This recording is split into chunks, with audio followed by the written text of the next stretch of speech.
Cut गई लाखों एकड़, तो मस्तान साहब करे ना ना धसन है कटन नहीं। ठीक है, अब 7 तारीख को यही जनता जाएगी और आपको बताएगी धसन किसको कहते हैं, कटन किसको कहते हैं। इंशाअल्लाह मस्जिद की जगह पर शिलान्यास किया गया तो कौन गए थे? राजीव गांधी गए थे। अब जब सुप्रीम कोर्ट का फैसला आया तो किसने कहा था बाबरी मस्जिद के बारे में कि सुप्रीम कोर्ट का फैसला हम इज्जत करते हैं मगर वो आस्था की बुनियाद पर है? कांग्रेस ने कहा था, हमने कहा था। अब जब मस्जिद का फैसला हार गए तो किसने ईंटें बिछाई? कांग्रेस के कमलनाथ ने ईंटें बिछाई। किसने मुबारकबाद का पैगाम दिया? प्रियंका गांधी वाड्रा ने दिया। हम फिरका परस्त और हमारे बारे में कहते हैं कि ओवैसी जज्बाती बातें करता है। अरे मेरी लड़ाई सीमांचल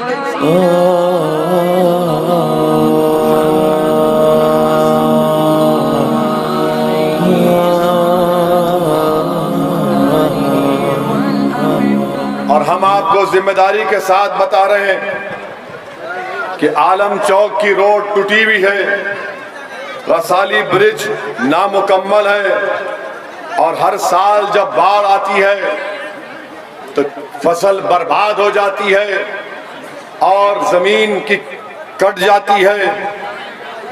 मक्का की जो फसल उठी उसके लिए मोहतरम यहाँ के विधायक साहब ने किसानों को जो मूल दर मिलना चाहिए उनको 800 रुपये 1000 रुपये मिला। अगर वो कोशिश करते तो कम से कम 1700 1800 2000 रुपये मिलते। और जब यहाँ की जनता उनके पास गई और जाकर कहा कि बाढ़ की वजह से जमीन कट जाती है, तो यहाँ के विधायक जनाब मस्तान साहब ने कहा कि धासन है कटन नहीं है। कहा था ना, क्या कहा था मेरे मस्तान ने? धसन है कटन नहीं है। तो 7 तारीख को धसन करना है, अख्तर ईमान को कामयाब करना है।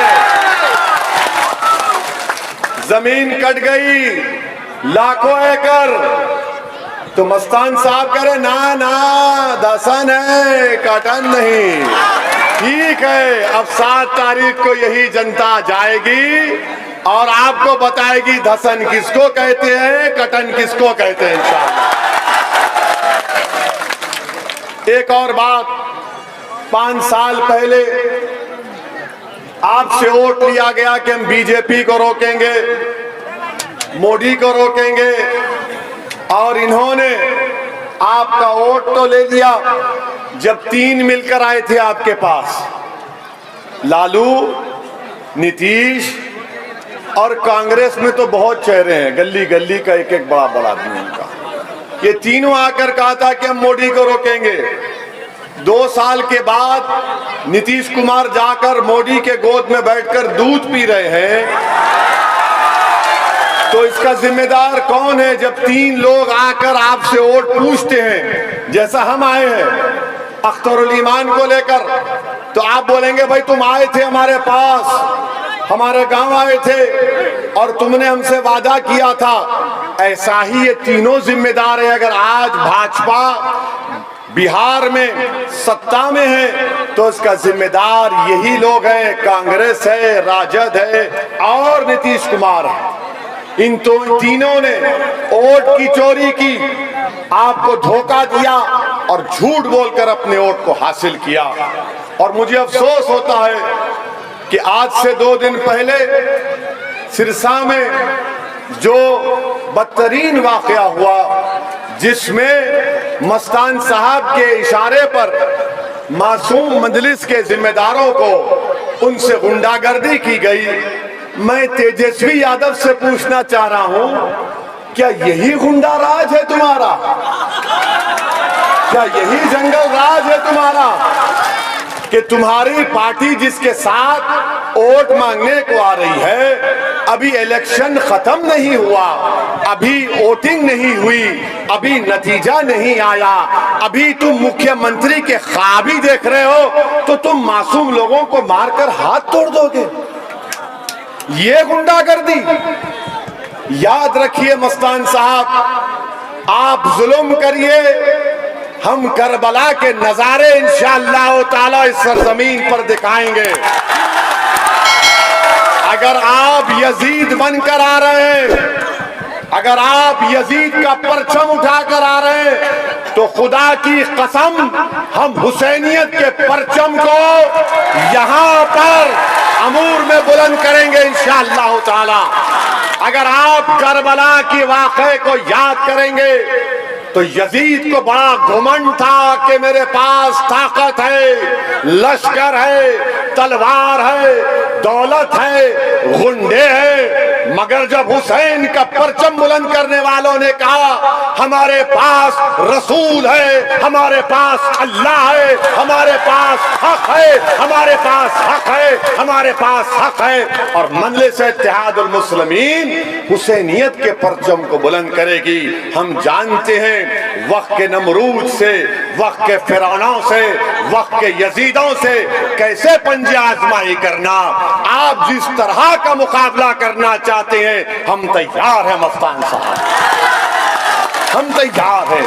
अगर आपकी अना को तस्कीन पहुंचती है कि असदुद्दीन ओवैसी को गोली मारने से अगर आपको नींद आती है, तो लो मस्तान, मैं तुम्हारे सामने अपना सीना पेश कर रहा हूं।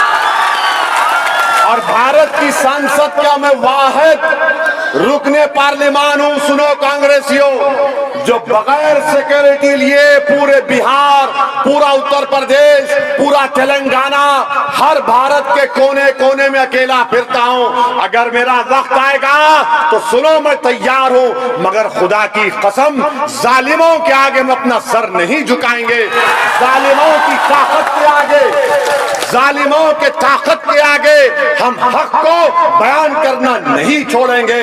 अगर बैसा की जनता, अगर अमूर की जनता ये कह रही है कि मस्तान नाकाम हुआ, मस्तान झूठा निकला, तो हम कहेंगे ये नाकाम हुआ, ये गरीबों की मदद नहीं किया।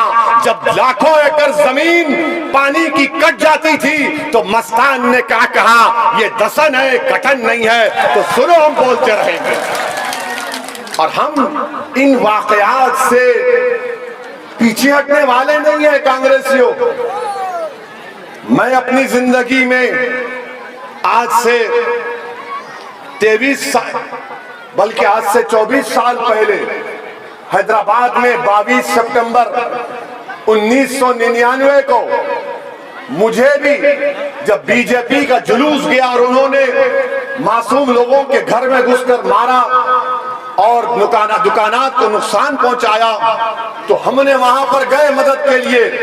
तो पुलिस ने हमको गिरफ्तार करके पत्थरगट्टी हैदराबाद का एक मुकाम है, वहां पर हमको लाकर लाठियों से मारा। हमारे सर पर 15-16 टाके आए।